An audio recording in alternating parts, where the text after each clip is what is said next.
Well, I am super pleased to welcome Michele Greene back to the show, making her second appearance on here. Michelle, I am just so thrilled to be talking with you again. It's Thank you. always Thank you. always Well, I loved when we did that first interview a few years ago. I just loved that interview. I've done, I mean, many of these types of interviews in my career. And I told you at the time, like, I love talking to you. Like, you had great questions. You were like so interesting and smart. I was like, talking to this young guy is a pleasure. So.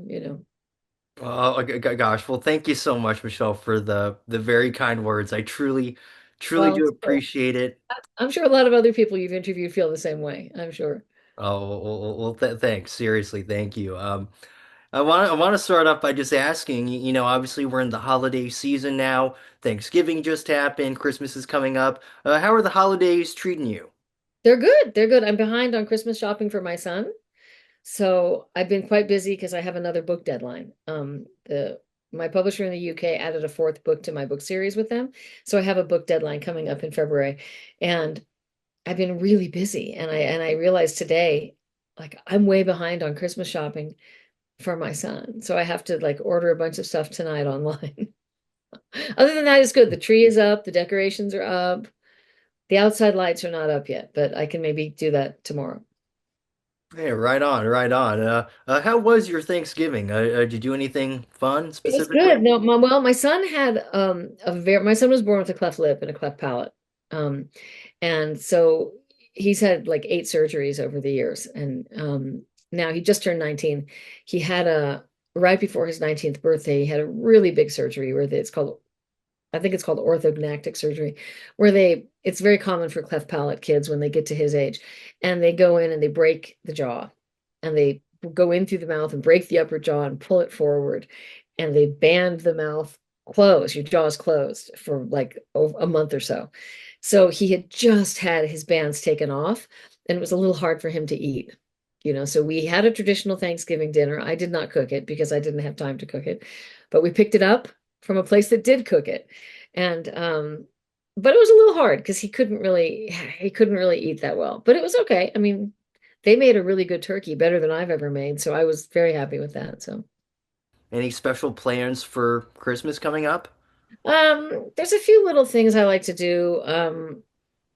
We're very like old school this way. We like to go find the best neighborhoods locally and in LA and outside of LA, the best neighborhoods for Christmas lights. So this is like very retro, but I loved doing this when I was a kid, and my son still likes doing it. And we like get hot chocolates and we drive around and look at like the best neighborhoods and go, oh, look at that house. Oh, look at that.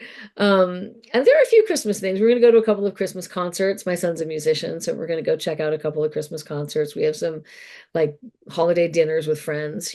But I'm on a bit of a heavy writing schedule, so I have to kind of make sure I get in my pages every day. So Yeah, of course. Growing up, did you ever have any like big holiday traditions or anything? not really. My son doesn't like tamales, right? So, but in our family, we always had tamales and rice and beans. We always had like Mm. traditional Mexican dinner, because my mother is Mexican, Central American. So we always had champurrado, and we had all the traditional stuff. But it's now that my mom has passed away, and my son really doesn't like tamales. So we don't really do that anymore because he's just like, I don't really like those, Mom. Okay, like, you sure? You sure? Um, so no, but we just were like we just had like we never had massive like you know, giant family traditions because I grew up in a very small family and I have a really small family now. So. I'm guessing tamales are crossed off the list, I guess. I'll probably pick some up for me, There you go, there you go. I get some and then I freeze them and you have to order them. We order them from like little there's like a couple of ladies I know. I usually get them from ladies who make them at home, as opposed to like a restaurant or something. And you kind of get in the pipeline, so you start to know, you know, Doña Rosario makes really good tamales. And then some women, like there's a one lady in our neighborhood who's Guatemalan who makes Guatemalan style tamales, which are different than Mexican tamales. So we always pick up a mix. And I'm hoping that one day my son just kicks into gear and decides he likes them. maybe someday that no that that light'll flick on right and He's it'll just on and happen. he'll go, I like this. So I'm definitely picking some up and offering them. I'm offering them in hopes that maybe this is the year he goes. We didn't do it last year. We didn't do it last year at all. So this year I think we'll try and maybe, push him towards that a bit. Maybe it'll happen. You never know, right? So. Maybe. Yeah. I hope. I hope.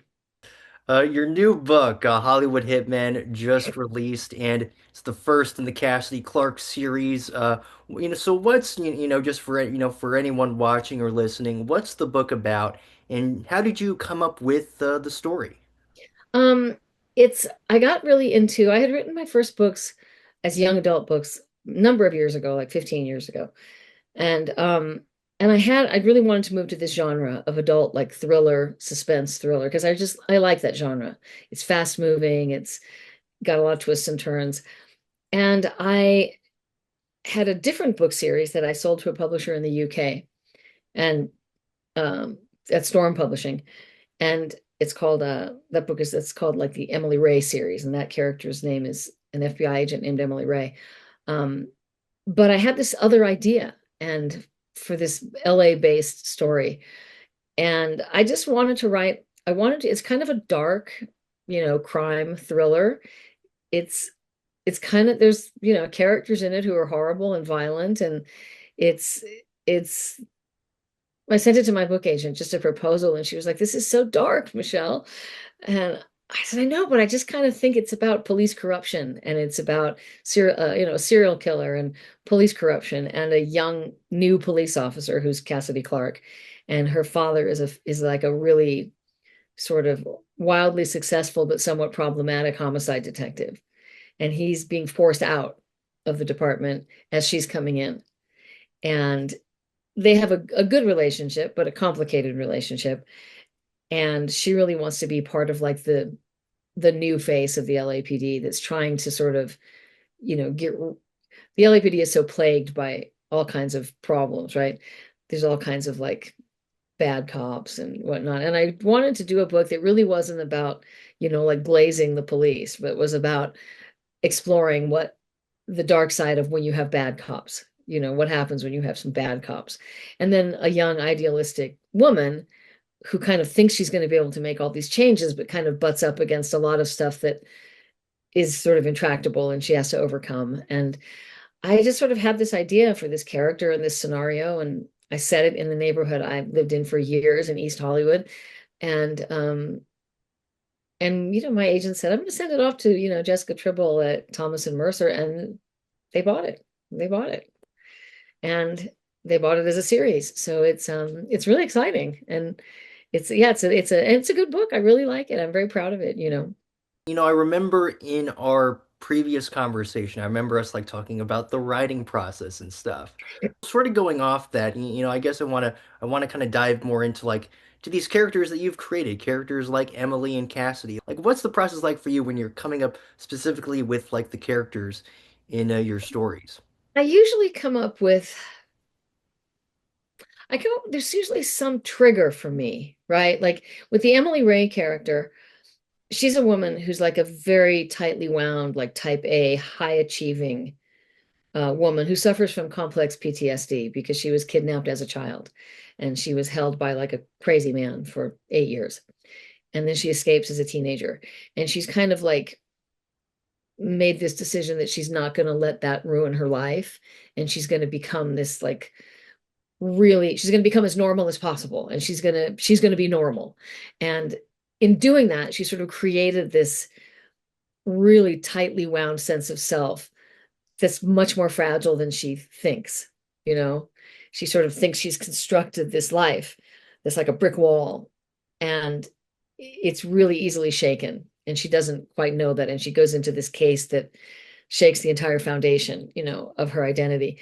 And I wanted to write a story about a person in like very high stakes law enforcement who suffers from PTSD, and how do people overcome trauma, or how much does it affect their lives?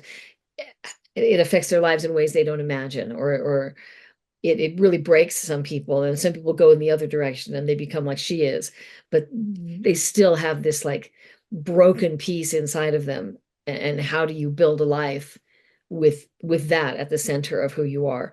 And I really wanted to write that book about that character, and then I sort of just built this story around that. And then the Cassidy Clark series really started when I was thinking about the character of her father, because her father is a detective, a now retiring detective, who goes and consults with a murderer that he put away. And he wants to get his input on other cold cases that he's never been able to solve. And I really thought that relationship was interesting, of what happens to that connection between a person who was initially the predator, the criminal, who became the prey of the detective, who was then caught, and then how that strange connection, between like the detective who put him in prison and the murderer. And they have like a very specific relationship. And so I really wanted to kind of explore that. And then out of that, I wanted to bring in the young female character. So it was, there's like a trigger, you know what I mean? There'll be something that interests you. And then and it could be any number of things. It could be, sometimes it's like an idea, like you see something in like I literally got an idea for a book the other day based on a product I was seeing advertised on Instagram. And I thought that would be the greatest springboard into a crime suspense novel. And it just had to do with a product that was being marketed. And I was like, that product could be so you just don't know. I kind of think it kind of depends how your mind works, how your mind works. And I think a lot of writers, screenwriters, novelists, people who write fiction, made up stories, I think there's like a thing in your brain that just is sort of always looking for like those stories of the human condition, or those things that allow those little triggers. And not everybody has that, but the people who do have it, I think, are drawn to writing. What was the product that you saw I don't on? want to say because I'm using it in a book. Oh, oh, right, right. If I say what it is, somebody will knows. But I got yeah, I'm doing the outline for another book that uses that product, and it's like a really like something nobody would ever think of.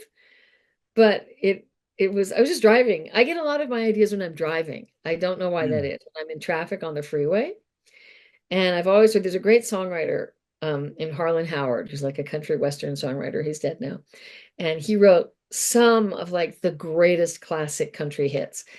And I read an interview with him, and he said he wrote his best songs when he worked in a factory, and he was doing factory work, assembly line work, and that part of his brain was engaged with like just putting pieces together. And then the creative side of his brain was free to just come up with ideas. And I have the same kind of thing. Like I have a friend who always, she's an older lady, older than I am, which is, old. And she said, I always thought writers sat down at a computer or a typewriter and just started coming up with ideas. And I said, no, it's not like that at all. That's deadly. You have to get the idea. I do when I'm doing like yard work or I'm in traffic. And that side of my brain is engaged with another activity. And then the creative side gets to sort of go set free. And you go through like cycles. You go through cycles where you have like no ideas. Yeah, you just don't have ideas. And then literally in 1 week, you'll get 4 ideas, and good ideas, because sometimes you get ideas that are lame. And the moment you think about them a little bit more, you go, that's totally lame. That'll never work. But, you're walking the dog and you go, oh, wait a minute. I hadn't thought of that. Oh, wait a minute. Uh, I saw something in my neighborhood the other day, which was a totally different book. And I thought, oh, what a great thing that would be to spin into like a murder mystery. Um, and for me anyway, you go through periods where you get a whole bunch of ideas, and you better take a whole bunch of notes or make a whole bunch of voice files because you're not going to remember them. And then, you know, when you have time and you are focused, and you sit down and turn them into something. And then sometimes you start with an idea and you just can't make it work. bust your ass trying to make it work and you have to just go, this doesn't work. And maybe you can fold some aspect of that into a different project. In terms of where people can buy your books, like on any websites or anything? Yeah, they can buy, they're all on Amazon, which is the easiest one to get them from. Well, the one with Thomas and Mercer, Amazon is partnered with that publisher, so they're on Amazon. Hollywood Hitman, I even have a copy of it to show you here. Hollywood Hitman. They did a beautiful graphic. It looks like the 101 freeway coming over the Cahuenga Oh Pass in yeah, Hollywood. that is nice. That's the one from the US publisher. This is on Amazon, and it's under my pen name, which is Michelle Dominguez Green. I added one of my grandmother's maternal surname, maiden name, as as my pen name because I sort of wanted to include that. So I had this fabulous great grandmother that I never met named Cecilia Dominguez, and she wanted to be an actress. She was like a little tiny lady from Mexico, and she had a big, heavy accent. And everything my mom always said about her was she was sounded like the cutest person, and she always wanted to be an actress. And if I had been thinking about it when I started my career as an actress, I would have used that name. But it never even occurred to me. I was just like started working and that was it. But since I could choose for this stage of my career as a pen name, I added her name. This is the first one in my Storm series. My name is Emily Ray. This is on Amazon as well. I think it's probably in some other online booksellers, but I have to go back and check the emails from my editor and see where else it is. But Amazon is the easiest one to find it. And there's 3 books in that series. The second one is this one, Haley Hope is Gone. And the third one is coming out in like another 2 weeks called The Girl from Nowhere. And they're a wonderful publisher. I love them. But if you enter the name of any of those books or my name on Amazon, they'll pull them all up. And they're available as Kindle, hard copies, paperback, the whole thing. Right on, And right on. audiobooks too. Ooh, Yeah. audiobooks, nice. Yeah, and it was interesting. I like sort of wanted to do the audiobooks really, because I've been an actress for a million years, but I was so busy with these book deadlines because these 2 book series sort of arrived at the same time, and suddenly I had 5 books due in a 12-month period, which was insane. It was absolutely insane to try and get the first draft in, and then the structural edit, and then the copy edit, and then the line edit, and then the proofread. I was like an absolute crazy person for 12 months. I just was like, and so it came time for them to start doing the audiobooks, and there was no way that I was going to do that or be able to do that. So they hired really wonderful voice actors who did them. So I'm very pleased with how they both did a wonderful job. Yeah. And that's great. That's great. I think it would be really cool though to actually hear your Yeah, voice on it it would be at some fun. point. Yeah. It would be really fun, but the one who did, I've been in touch with the voice actress in the UK. Her name is Patricia Rodriguez, and she did the 3 Emily Ray books. And she's super nice. She sent me a really nice message, and she said, "I didn't know that you were an actress, but I was reading them, and the dialogue is like really realistic, and it sounds the way people really talk. So then I looked you up, and I realized that you have a whole theatrical background." Um, which is made me really happy because I feel like good. I hope she liked the dialogue, that it sounded realistic. Yes, for sure, for sure.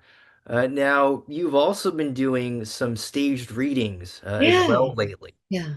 When I took a break from working in TV, when I moved out of LA, I'm like an hour outside of LA to the mountains, which is interesting. Um, really pretty.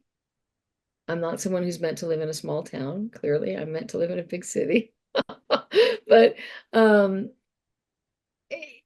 I couldn't. My son was in school. My mother was in such poor health. I couldn't go off and do a job in Canada or Atlanta, or I couldn't have a schedule that changed on a dime from one day to the next, like you're on a plane. I just couldn't do that. If I'd been like really, really wealthy and I had a live-in nanny, I could have done that, but that's not me and that's not my life. So when I took a break from working in TV, I continued to do like small theater productions in LA, things where maybe I didn't have a huge role, but with like directors that I knew, and I would come in for my rehearsals, and then we finally, as we got closer to production, we do it. And then I did a lot of stage readings. which are easy to do and a lot of fun. And I worked with a really wonderful director on a lot of those at LA Shakespeare Center. And I just did one about a week ago, literally a week ago today. I did a reading in LA of an adaptation of a play called Ubu Roy by Alfred Yare, it's like a political farce, but really kind of it caused a riot when it premiered in Paris in 1896 because it was like all this political commentary about what's happening in society. So it was a very timely play. And we did a stage reading of that and a Eugene Ionesco play called The Leader. It was really fun. It was great fun. I love that sort of thing. I love doing these kind of stylized theatrical productions. They're really fun. And you get to kind of tap into, the stuff you trained to do in college, right? How important has it been for you to do these readings, that really have a purpose to them? On one hand, as an actor, when you stepped out of like the main medium that you have worked in for your career, like for me, who worked extensively in TV, um, it's really important that you still feel connected to that part of your career. You're not going on auditions all the time, you're not working on sets all the time. And it was kind of the staged readings, especially like the Shakespeare readings I did a couple of Brecht plays. It really takes you back to like when I was in theater school and we did classical theater training and we did tons of Shakespeare and we did Ibsen and we did Pinter and we did all these plays. It's kind of like a return to that. And it feels really good to realize like, oh, I still have the chops to do that. I can still do that. That training I had years ago, I still understand how to do that kind of work. And then when you do plays that are politically important, you just feel like, you when we did this adaptation of Ubu Roy, ours was called Ubu Daddy, and it was part of a nationwide, it was called Fall of Freedom, and it was part of a nationwide um, performance weekend all over the country of, it was called National Weekend of Creative Resistance. And it was plays and concerts and all kinds of theater companies and musicians, getting out and performing. And it's just part of doing your part when you have a really volatile political world like we have right now, and you want to do your part to kind of like push back, right?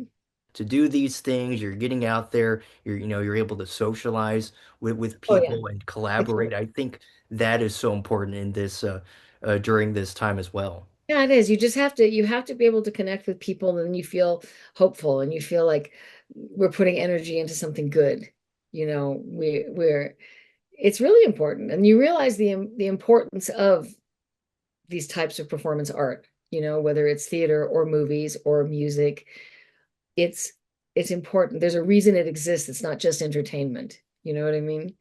And if you look back at like the beginnings of theater in like ancient Greece, it was about it developed as a way of helping people understand their human condition, you know, understand how human beings move through the world and these universal stories that affect all of us, whether it was hundreds of years ago or now. You look at the family dynamics in King Lear, and those dynamics are people are living those right now, you know um, King Lear, who's going into mental decline and doesn't have, cognitive control any longer. And you think of how many people are dealing with fallout of crazy families that have these crazy dynamics and power struggles um and of course even something like Romeo and Juliet, where you go two people who aren't supposed to be together, and there's so much division in the country and the world right now. Mm. You realize that's such a resonant thing, like, that could be a Palestinian and an Israeli, right? That could Mm. be um, someone in Korea and someone from Japan. That there's so many and countries that have these really difficult histories, and you realize there's so many. This could be someone who's MAGA and someone who's left wing, right? Who somehow connect. So there's the human condition doesn't change. The human condition is affected by technology, certainly, and by the differences that we have as society develops technologically. But there are basic core human experiences that don't change. And that's part of like the journey of each person's life, the arc of their life, what their lessons are, what they have to learn. And that's universal. That doesn't matter what country you live in, it doesn't matter what language you speak, it's the same. And that's the great thing about theater and music and art is that it taps into that universality. And that's why people who are 95 can relate to it and people who are 15 can relate to it. So Very, very well said. I could not agree more. Now, there are some roles you've had that we weren't able to talk about last time. I'm curious sure to you're really see excited about this. what they're gonna be. Oh no. I think you'll find some of these to be pretty pretty interesting. Yeah, So first thing we'll talk about here. You played an aspiring country singer on this NBC show called called Highway to Heaven with Michael Landon. Oh, oh, oh. Okay. I did that show when I was like, I don't know, like 20 maybe? 19 or 20? Maybe 20, maybe 20. Um, and at that age, I still played teenagers, right? I had started my career just 3 years before, and I was really skinny and really little. Honestly, I look back at that time and I think I look anorexic. I mean, I look like I have an eating disorder. I didn't because I ate like a beast, but I was really tiny and I just look like I'm all like bones. I just look, but I did that one. I was really excited to do it because I was already doing a lot of singing. And I was really excited and I got to work with Ronnie Blakely, who Yep, I was really impressed with because I'd seen her in Nashville, when I was yep. younger. And I just thought she was great. And she wrote all the songs for it. And she was a fabulous woman. She's fabulous, really great person. And so I was very excited about getting it. But I had, this was long, obviously, it's not the way it is now where someone can just email you tracks and email you whatever. I remember the night before we were going in to record the music, because we had to record it in the studio, in a recording studio at MGM, which used to be called MGM, it's now Sony. And they sent me charts. There was no recorded song, so I could hear what it sounded like. It was just charts. And they sent them to my house, and I was like, what am I going to do with these charts? I don't know how to sight read this. Um, and so I got there the next day and I said, can you just play these for me a few times? And so they just popped them in, the backing track and I just had to like learn them like really fast, like right there. I had to learn the melody. And I knew the lyrics because I'd seen the lyric sheets. I had to learn the melodies right there. And oh, I was so stressed. I was so stressed.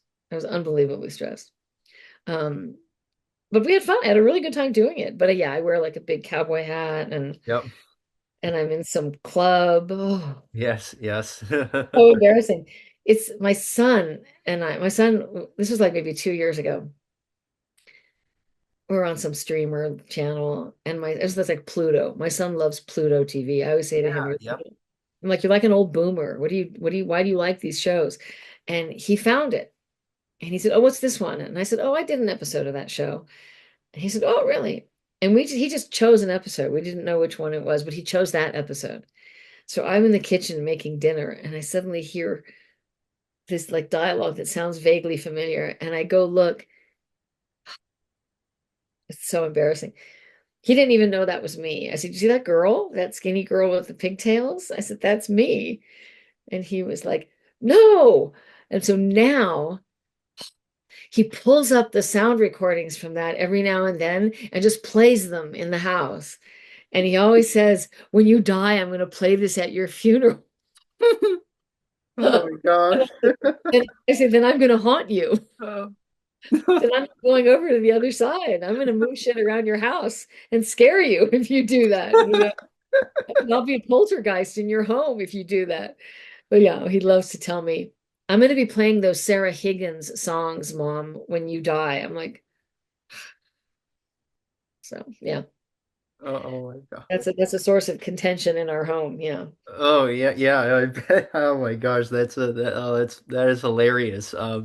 Yeah, yeah. I was actually watching it the other day. And I must say, I really, really enjoyed the scenes with you and Ronnie. Oh yeah, Ronnie's I great. mean, Ronnie's great. she's wonderful. She's awesome. She's so awesome. She's got such a great, she's so funny, you know. She has such a funny personality and she's so talented. I mean, so unbelievably talented. So yeah, I really enjoyed meeting her and working with her. I was, in the early years of my career, so it was quite a fun thing for me to work with her. Yeah. I'm a sucker for heartwarming stuff. And at the end, when you're up there and and your character is very kind of, and she's kind of has like the stage fright, she's all nervous and Yeah, everything. And then thanks, Panics, yeah. yeah, and then like Ronnie shows up, and it's yeah, it's such a sweet, it's so sweet. Yeah. And Michael Landon kind of specialized in that type of thing, but he was such a nice man. He was such a wonderful man, just a great person, a really wonderful man. And he still, to this day has a spectacular reputation within the entertainment industry because anybody who worked with him always, was like, what a great guy he was, he was a really nice man. Yes, certainly, certainly. Another notable guest appearance he had was in This is uh, gonna be what's it gonna be now, okay, sir? Okay, let's it hear what it is. is Stargate, Oh yes. I had Richard fun Dean on that. Anderson. Yes, I had fun on that show. Yeah. It's really funny. I had a good friend who was a producer on that show, like one of my best friends, and he said, "Hey, we have this role coming up, and thought you might want to do it. Are you interested in this?" And I was like, "Yeah, sure. I can go to Vancouver and have fun." And I like that show. I like that sort of sci-fi stuff. So I was like, "Yeah." But I just knew Richard Dean Anderson from like MacGyver, and then I'd seen him in a bunch of TV movies, and I kind of like I was supposed to be his love interest, right? And I remember showing up and thinking, oh, I bet this guy is like one of these TV guys who thinks he's like really hot shit. I bet he's one of those guys. So I'm just going to be I'll be nice to him, but I'm going to be a little anti because I don't want him to think.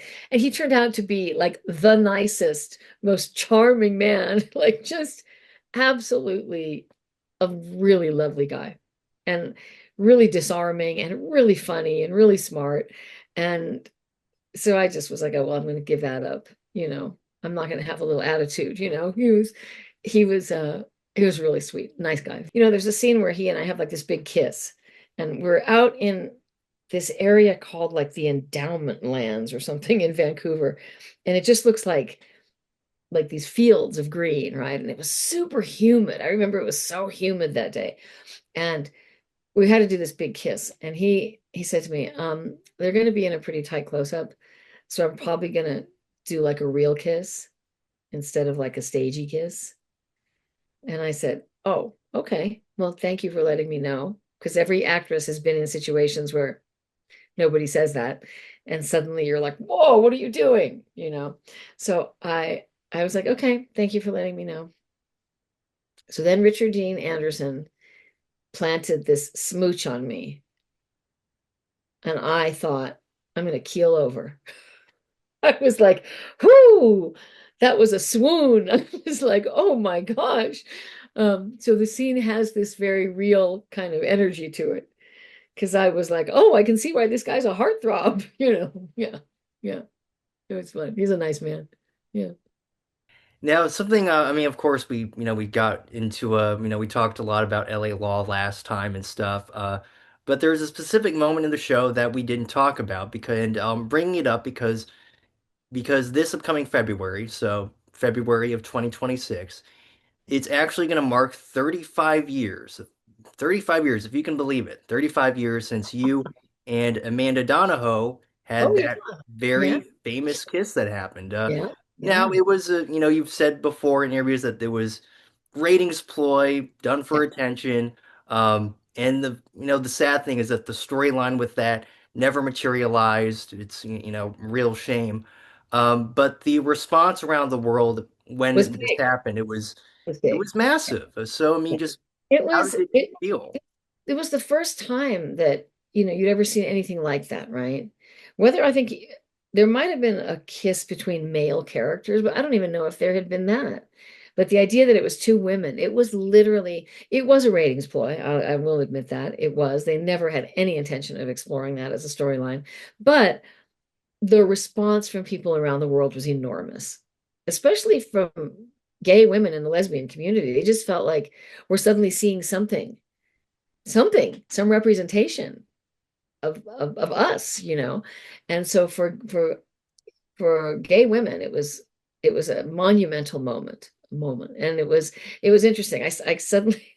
I started getting all these letters and everything, and then all these women saying, if you happen to be gay, here's my number. Oh, that's And great. I was That's like, great. thank you. I'm not, but I'm flattered. Thank you so much. But it was no, it was really did. It had a really quite a big response. And in that regard, it was great because it was kind of a groundbreaking moment. And now you see openly gay characters all the time on television, all the Mhm. time. And it's no longer a big taboo, but you realize it also makes you realize like how it doesn't seem fast when you're a person living it. But in 3 decades, there's been a massive shift in society. You know what I mean? Massive shift in how people think about like the LGBTQ community and how people think about homosexuality and this idea that this is not this like strange foreign thing, that like I knew a guy once, a guy that I dated briefly, who was from another country. And he was really Catholic and old fashioned, which is why I dated him very briefly. And he said that he didn't know anyone who was gay. And he was like 30 years old. And I said, of course you know people who are gay. They're just not openly gay to you or people in your friend group. Of course you know people who are gay. And the idea that people used to have that this was like a strange thing or some weird aberration, you're like, no, this has been around since the dawn of human existence. And you realize how far society has come, you know. As I said, it seems really slow when you're living it, but when you look back and you realize, wow, it's a different world now. Thank heaven it's a different world now. Yeah. Yeah, yeah, yeah, absolutely, for sure. No, it's been speaking of those. This is we'll get into this project a little bit later, but there was a certain lesbian movie you did Yes, that's I one of did. my favorite performances. That a little teaser that we'll get into that in just a little bit, but that's one of my absolute favorites of yours. But I guess I want to ask, as a follow-up to that, I mean, if the storyline with Abby and CJ, if that had been fully explored, like I think you and I can both agree that it should have, what do you think that would have looked like? I think the way they wrote that was that CJ was bisexual, right? And Abby was curious, right? Abby was, because when the series starts, Abby's married to sort of this awful guy, right? And what I didn't agree with was they sort of had this idea. They had a couple different boyfriends for Abby. She had sort of a disastrous love life. And I always, I remember saying to them, that's not like why women are gay, they're not gay because they had bad experiences with men, right? That's really not why they're gay.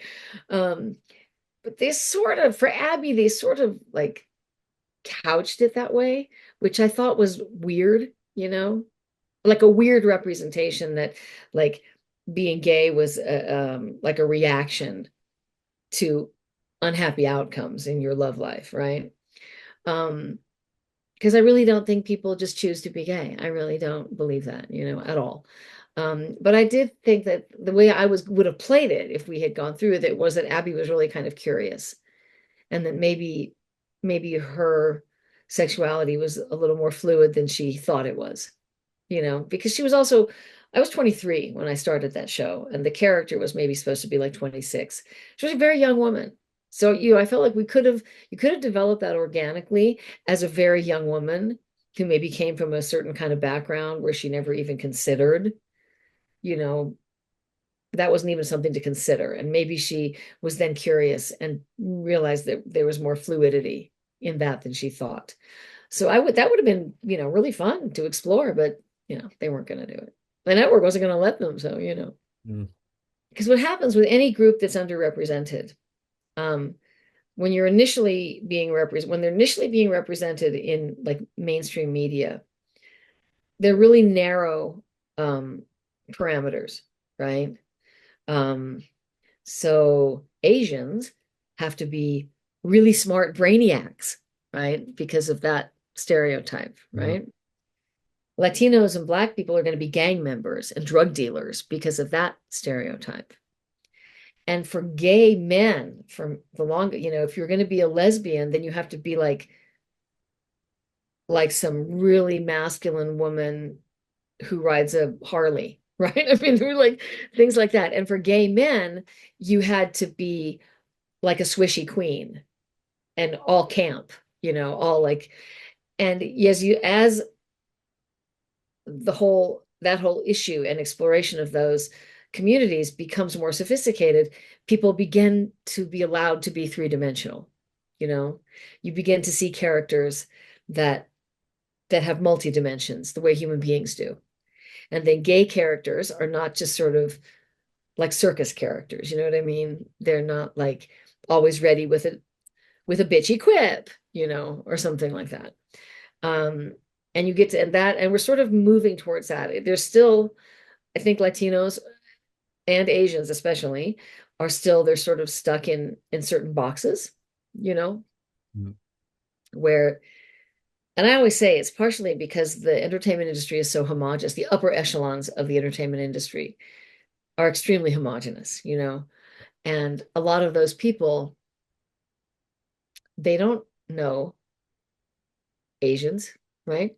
Unless it's someone who maybe is in their circle of friends who are all producers, you know what I mean? They don't know Latinos who aren't their gardener. They don't know Latinos who are doctors. You know what I mean? They're not in that world. They're still sort of stuck in this very homogenous, privileged, rich, white world. So the representation of minority groups, whether they're racial minority groups or any other, sort of has to go through that prism, right? And that prism takes a long time to open up. Another thing that I was thinking back to in our first conversation, you mentioned this very briefly. It was a little brief mention. Um, Does it now? but I'm gonna be honest with you, I don't, you're probably not gonna like this one because Okay, go ahead. I it's can the do it. Throw it at me. What is it? it's the LA Law movie. Oh, it was so god awful. Yeah. I remember you saying you mentioned it Oh, was really bad. it So was why so why was awful. it so bad? I have to know. It was awful because that was a period of time when all these networks were trying to do movie versions of their shows that had been hits like a decade before, right? And this is something you see all the time. I mean, like the way the TV industry works is, and I have a lot of friends who've been network executives and studio executives. We've had many conversations about this. It's like everybody's afraid of a new idea, right? So for every show like Mad Men, which gets turned down everywhere before it finally gets picked up, The Sopranos gets turned down everywhere before it gets picked up. For every show like that, there are a bunch of people sitting around going, let's do a remake of Gilligan's Island, right? That let's do a remake of some show that was a hit in the late 70s because maybe we can remind that and we can and it's this lack of creativity, it's a fear of risk, right? um so there that was a period of time when they were just trying to do all these movie versions of their hit shows, and it was awful. It was horrible. It was so bad. It was so bad. And you know, we all went and Harry didn't want to do it. So I think Harry was like, forget it, I'm not doing it. And Jimmy Smits didn't want to do it. And he was like, I'm not doing it. He was busy. He was doing another show. And I remember the rest of us went and, you know, we were kind of in there giving it the old college try, but it was so painfully bad. It was so bad. Eh, It was awful. It was just awful. It was a Mm. lot of fun to be with it. We shot in Vancouver. It was a lot of fun to see everybody and, you know, and hang out and, you know, because we the cast got along really well. But Yeah, it was awful. It was awful. I looked everywhere. You cannot find this movie online Cannot find at it. at all. I have in a box in my closet, I have a VHS of it. Hmm. VHS. Wow. Um, that they just sent us because they were still VHSs back then, right? And I have a VHS. I have this weird box of VHSs, right? Like I have like 10, and they're all my demo reels from when I was young. And my son, my son found this old vintage TV that has a built-in VHS player. And he's like, let's watch them. I was like, no, let's not. He said, why don't you watch them, Mom? And why don't you digitize all of them? And then you can just have them. I'm like, for what purpose? You know? So when I'm like old, I can sit and go, I was young once, you know? He's like, you should have them digitized. I'm like, we'll think about that. But I know I do have a VHS copy of LA Law. I know I do. Hmm. Of the movie, the horrible movie. Yeah. Did you do you think you'll ever watch it again? I will. You know, I will because he got that crazy TV. And now we have that crazy TV sitting on a table in the den. And maybe at some point over the Christmas season, I might pop them in and watch it, watch pieces of it. I'll have to have like a scotch or something. I mean, I just can't imagine that Yeah. I could have it without something medicinal, you know. I mean, oh God, it was so awful. Uh, It's so bad. Yeah. maybe this can lighten the mood. We'll talk about something a movie that's a little better than that. This and like I said earlier, this is actually one of my absolute favorite performances of yours. It's a Oh, I wonderful, like this movie. great film, A Family Affair. What memories do you have from that I film? really enjoyed it, you know. I had a manager at the time who found that project, and it was a small movie. It was really well written, you know. The Hmm. woman who put the whole thing together, Helen, Yeah. um, it was a really funny story. It was a funny comedy, you know. And what I really liked about the character was that she was just a raging narcissist, right? Just like a raging, unapologetic narcissist who did not care what kind of havoc she created in people's lives, who had absolutely no moral compass, who did not care. She didn't want her back. But she didn't want her to be with anybody else. And Yeah. she didn't care if she upended that relationship. She didn't care. And it was written in a funny way, so she wasn't like a mean character, but I loved that character. I loved that she simply just wanted the power and the control and didn't care about anything else. I loved it. And I love the way they set her up. Like she had this like power in the protagonist's life, you know, that she had like this like pull, you know. But it was really what was really funny was I started after that movie because that movie had a very good response, you know, from the lesbian community, right? Um, and Helen and her partner produced it, and um, we I had we had a screening of it at the DGA, and a lot of gay women came to a lot of lesbians came to it to see it because they were supporting the movie, and I had so many women come up to me and say, we liked you better. We wanted her to date you. We wanted her to get back with you." I said, no, she had a really nice girlfriend. That was the crux of the whole movie, that she finally met this really nice woman. And they were like, no, we wanted her to get back with you. But I enjoy that. There were so many funny scenes where you see her the first time. She's got this big hat on and she's like this mysterious kind Yes. of character. Yeah, it's a funny little movie. Yeah. Yeah, I could tell you were having a lot of fun with I it. had a lot of fun with it. I had a lot of fun with it. Yeah. It was fun. I enjoyed it. And I was surprised because I think that Helen and Valerie, who produced the movie, I think that they had seen me on LA Law and they had seen that pivotal moment with Amanda. So I think they were really surprised when my agent submitted me for it. And they were like, oh, we can get Michelle for this role, you know. So I had a fun time. It was in San Diego. We shot it in San Diego. It was really fun. Yeah. Now, another thing I wanted to bring up is your music, of course. I've been on like a musical hiatus. It's terrible. I really miss it. But I've been, like I was saying before, I think we started recording. I've been I've been going back and forth with a friend of mine that I used to be in a band with years ago, um, named Margot Morales.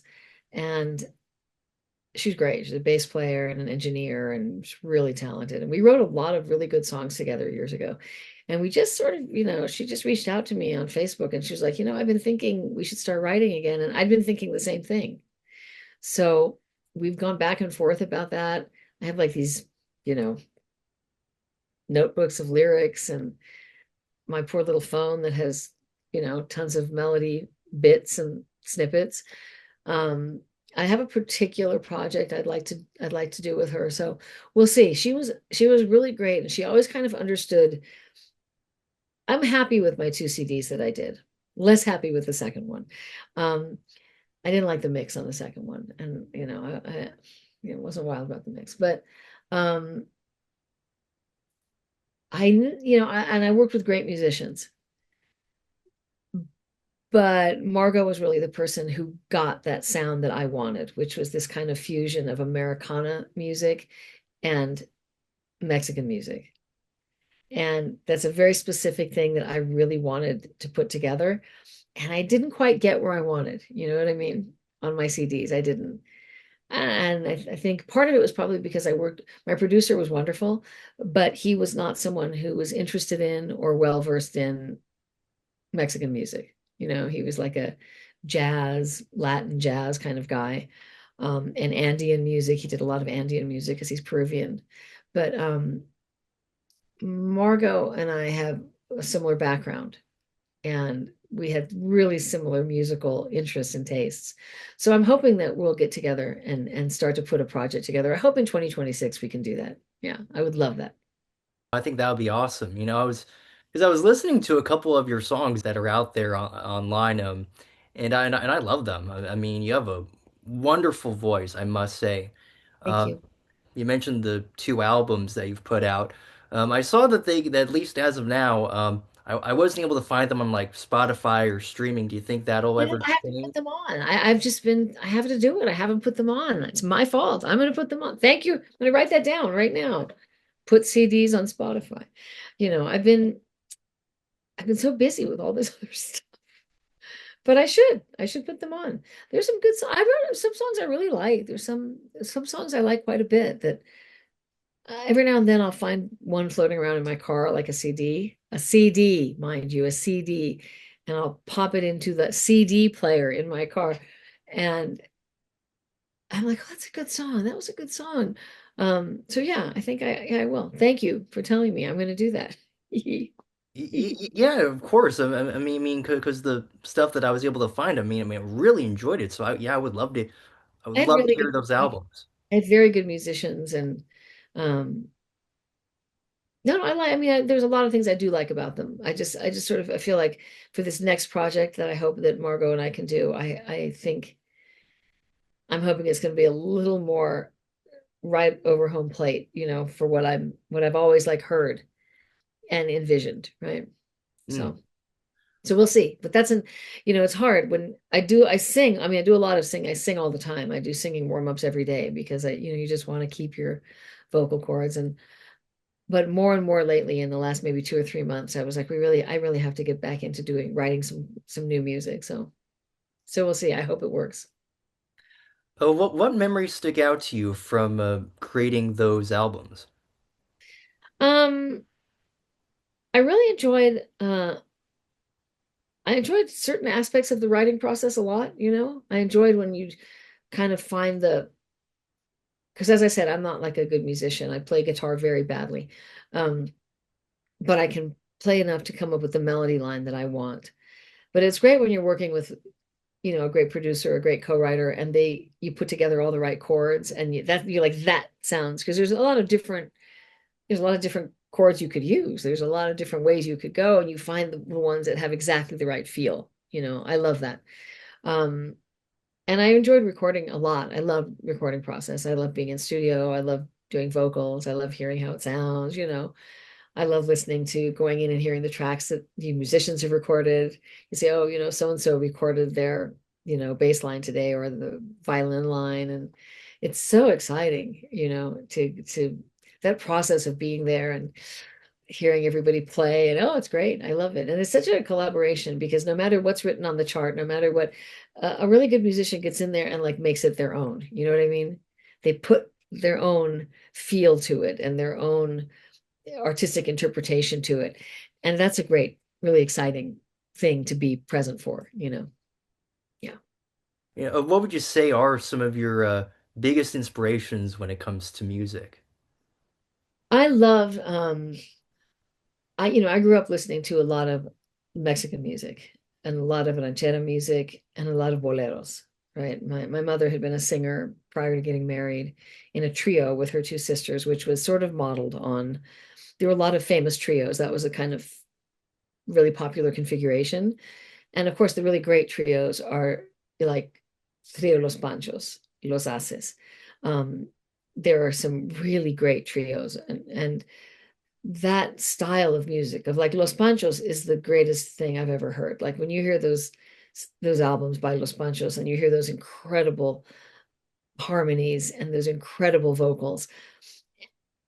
And the bolero, like the Mexican boleros to me are that to me is like the pinnacle of popular music. I just and you look at great composers like Agustin Lara, right? Or as the rancheras go, Jose Alfredo Jimenez. You look at Armando Manzanero. Those are like great writers, and you hear these songs and you hear them recorded by different artists, but they're just like they just knock you over, the incredible beauty of those songs. Um, and there's something also in the emotional weight of those songs is like American English language popular music. It does not even come close to that. Like, if you I always used to laugh and say, if you translated these famous Mexican boleros into English, you sound like a stalker, right? You sound like a crazy person because the emotion is so intense. The like I was just listening the other day. There's this uh docu-series out on Netflix right now on Juan Gabriel, um, who was like this, famous singer and songwriter from Mexico. And he has some of these beautiful, famous songs like Hasta que te conocí. Now, that's one of his huge, massive hits. But if you listen to the lyrics, they're so intense, They're like, until I met you, I didn't know what it was to suffer. I didn't know what it was to cry. It's like, you don't hear American music like that. You know what I mean? You just don't. With that kind of raw emotion. And I love that about that specifically Mexican music that way. And that was what I always wanted to sort of tap into with like a very acoustic sound, like a sort of Americana acoustic sound. And that was kind of the hybrid that I imagined, but I didn't quite get there. I got close, but I didn't quite get there. I actually came across like some photos online, and you're like performing and stuff. Oh yeah, yeah. Yeah. Oh my gosh. Like I'm sure getting to perform music in like in front of an audience. I'm sure that's a We did, lot of fun. we used to do a lot of club dates locally in LA, and we did some music festivals, and it was fun. I mean, it's great fun. It's great fun. When you're performing in Spanish, it's sometimes you end up with an audience that is not that many people speak Spanish. Audience, like some of them do, but some of them don't. So it was interesting, to perform in Spanish for sometimes like we did a music festival in Massachusetts. And it was like a folky sort of music festival in Massachusetts. I think we were probably the only Spanish language people in the festival. But it's great because even sometimes if people don't understand what you're saying, they understand the feeling of it and they understand the music. But yeah, I remember that we went to Massachusetts to do that, and I think yeah, we were like the only ones. No, as you were telling me earlier, your son is starting college, which is super cool. What's it like for you as a mother, being able to see your son starting this new chapter of his life? It's so great. I have such a great kid. I mean, I hit the jackpot, right? You don't know whether they're your biological children or like my son is adopted from Latin America. Um, you don't know. It doesn't matter if they're your biological children or they're adopted children. You have no idea. They're their own people. They're totally separate. They have their own identity. They have their own journey. They're not an extension of you, you know? Um, And I just hit the jackpot. I can't tell you how lucky I am. My son is such an amazing person, you know.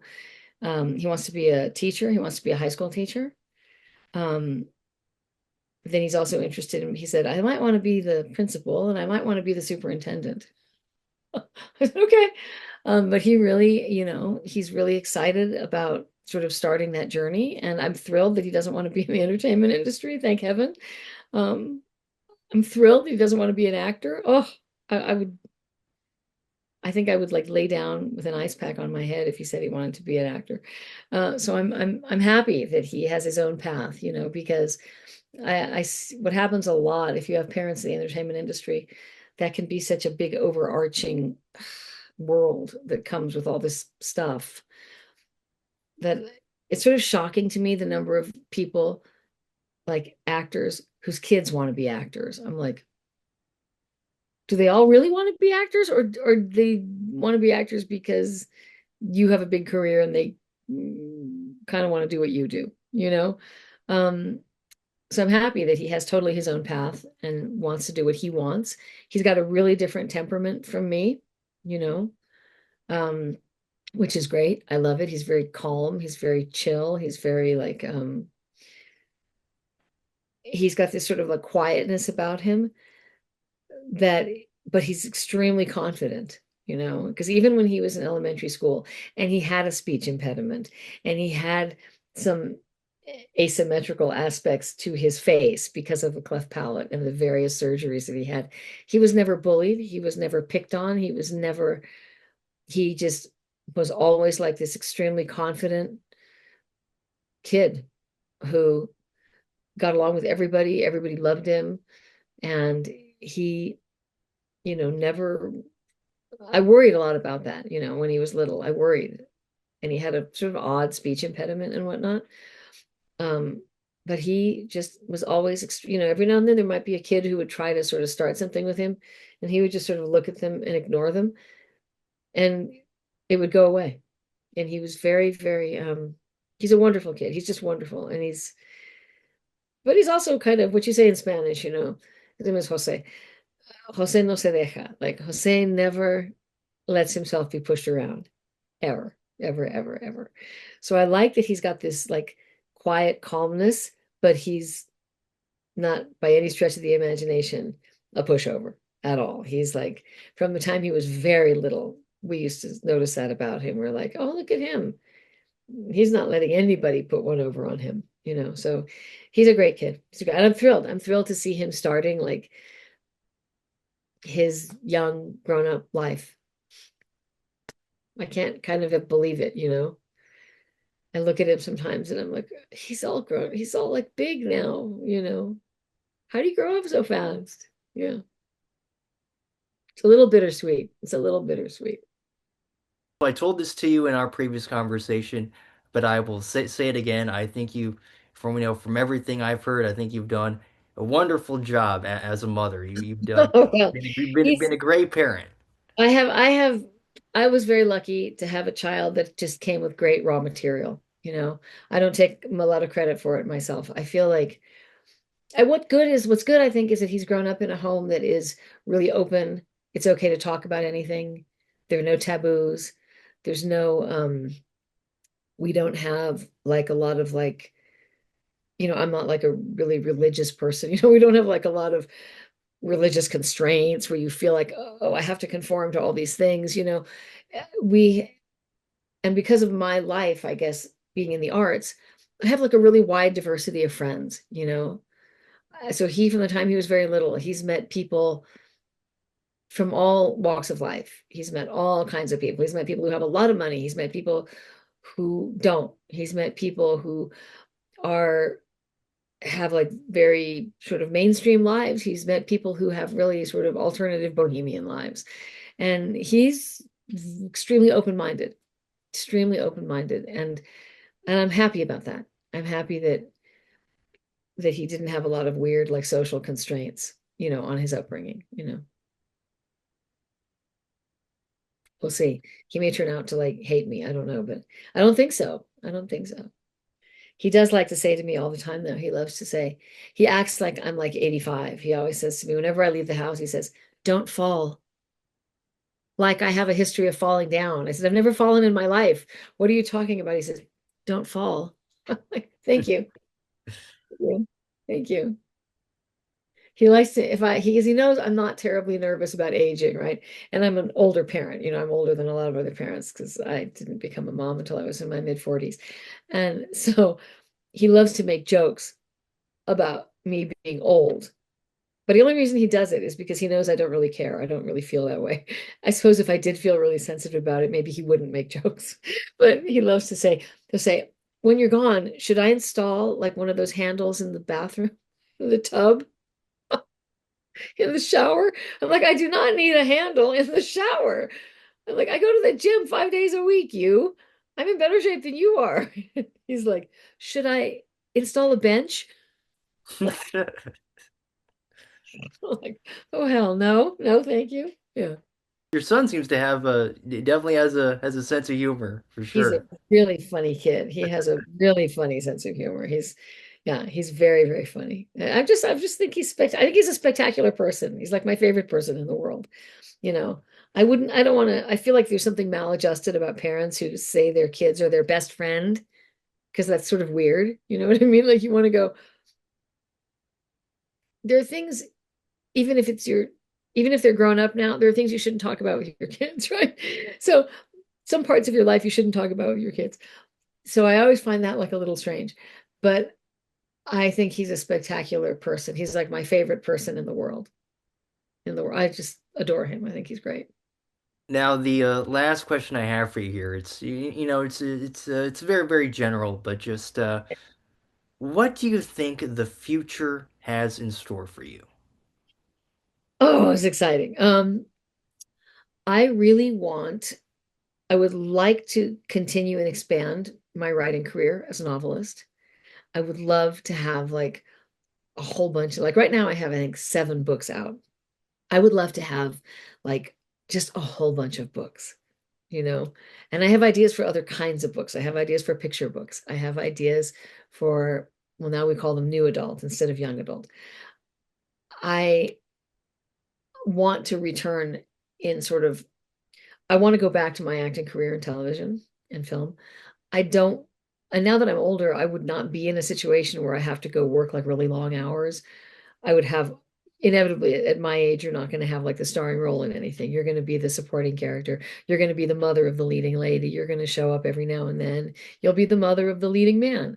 Um, you'll be the grandmother of the teenagers, you know. I would love to. I'd had an audition just 2 days ago for a really interesting movie, um, to play like the mom of a, 35-year-old guy. Um, and I really would, I kind of would love to do that. I enjoy working on sets a lot. I would love to sort of step back and sort of reclaim parts of that part of my career, you know. Um, I also, I don't know, I feel like there's so many things in the arts that I want to do. I want to do these music projects. I feel like now that my son's a little bit older and he's independent, he drives, and he, of course, wants to go out and start having his own life away from me. I feel like I can sort of step back into my artistic life and explore all these different projects and things. And then there are just things I want to do that are fun. I want to go live in China for several months. I just think that sounds so incredibly interesting to me. China is so incredibly interesting to me. So I want to go live in China for several months, as long on China a visa as I can, as a tourist visa as I can. I want to. I used to be a really good roller skater when I was little, and I haven't done it in years. So I want to reclaim my roller skating abilities. So I want to go start roller skating again, like at least once or twice a week, you know. Um, there's things I just sort of gave up. I stopped horseback riding. I had horses and I gave them away. Well, I just didn't have time when my son was little. And I kind of want to go back to that too. And I want to go back to that. I want to go back to doing some of those fun things I didn't have time to do when I was, deep in parenthood and, elder care. So I feel kind of like, and career wise, I have a lot of interest in my books right now, from producers and writers who are interested in them for television, like for television series. So we'll see if one of those happens or if both of them go or something. That'd be really exciting and really fun. So I'm getting quite a bit of interest in Hollywood Hitmen and in the Emily Ray series. So we'll see. We have meetings and all these things set up, but that would also be a really interesting expansion, of my career. And I don't know, I just feel like I feel like there's so many books to write, there's so many books to read, there's so many roles to play, so many plays to do, so many, God, there's so many things to do. I feel like I don't have enough. I felt this way when I was 25. Like there's not enough years in your life, you know? So you want to pack as much of life into whatever years you have left, you know? Yeah, I can, I can relate to that. One of my favorite little taglines is, "You only live once." Yeah, you do. You have one life. And if you take good care of yourself, you can probably really enjoy it until, if you take very good care of yourself, you can really enjoy it until you're about 80. Then you're going to have to slow down a bit, a bit. I would hope, I mean, I'll tell you, I always tell my son, I plan to live to 100, and I want to be that woman who's riding a bicycle at 98. I want to be that woman who is still really active as long as I can be active. I said, and then when the time comes that I don't want to be here any longer and I don't want to be a burden to anyone, I can do what they do in K-dramas.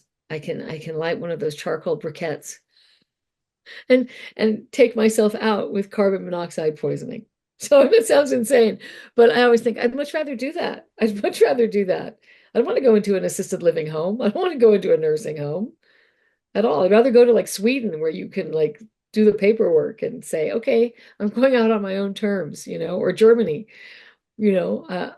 I just feel like no one should be forced to live out their life in a way they don't want to, you know. So I'm a big proponent of that. But he's always like, do not tell me you're going to go buy charcoal briquettes at the Korean supermarket, Mom. I'm like, okay, I'm not really going to do that. But they do it all the time in K-dramas. So Yeah, yeah. Have you ever had the opportunity, like in the past, to go to other countries? a few, I haven't been to a lot of places. I would like to say I'm more well-traveled than I am, but I'm not. I'm not. I've been to a couple of countries in Europe and I've been in Latin America, a few places in Latin America, but there's a lot of places I've never been. I've never been to Southeast Asia. I've never been to the global South. I've never been, there's a lot of places. I would love to go to Istanbul. I would love to go to, there's a whole bunch of places I would love to go. I would really love to go to Turkey. I would, um, I would love to go to China, Vietnam, Japan. I would love to go to those countries. I would love to go to, of course, South Korea. Um, there's a lot of places I would love to go. I would love to go to Cambodia. I'm so interested in I want to see how other, because I feel like everybody's kind of the same as part of this human condition thing. Everybody wants the same things. And you have different cultural overlays, you know, of what your culture teaches you, what they want you to learn, what they don't want you to learn. There's a lot of, I'm sure, I know the United States has all sorts of propaganda that they want us to think about other countries in certain ways, certain countries in certain ways. And in those countries, they have their propaganda. But I feel like if you actually talk to people on the ground, you realize that everybody's kind of the same. Everybody wants the same things, right? And these kind of geopolitical positioning and jockeying for position has nothing to do with people, has nothing to do with people on the ground, you know? And the more as a human being you can relate to that and search those things out and connect with people, the more you realize how interconnected this giant globe is, you know, that we're really not different. We're not different. So, yeah. Yeah, I mean, as I always like to say, at the end of the day, we're all just trying to survive in this world. Yeah. And everybody wants the same things, everybody wants the same things. And I always call them the cultural overlays are different. They're very different depending on where you are and whatnot. But at the core of it, people want the same things. And once you realize that, you sort of go, there's this commonality among all of us. All of us. It doesn't matter what your socioeconomic circumstances are, your educational circumstances, your culture, your ethnicity. We all want the same things. And once you can keep that in mind, then you realize, like, I don't have these big differences with this person or that person. And if you can keep that focus on humanity central to how you relate to your world, then you realize it's really a beautiful world, you know. Well, thank you, Yeah. Sam. I'm so glad to talk to you. I love Oh talking my, to you. oh my Like my gosh. favorite person to talk to. It's like you always have really interesting questions and insights. It's great. Gosh. Well, I mean, thank you. I mean, thank you again, Michelle. I mean, it's always such an honor and such a pleasure being able to chat with you and yeah, I mean, just thanks so much for the kind words. Oh It no, really I means a really lot. enjoy it. It's always fun to talk to you. It's because you talk sometimes you do interviews or you do podcasts or whatever. And oh God, sometimes you just think, oh, it's like pulling teeth. Or you just don't connect with the person, right? You just don't connect with the person. So I'm thrilled to talk to you.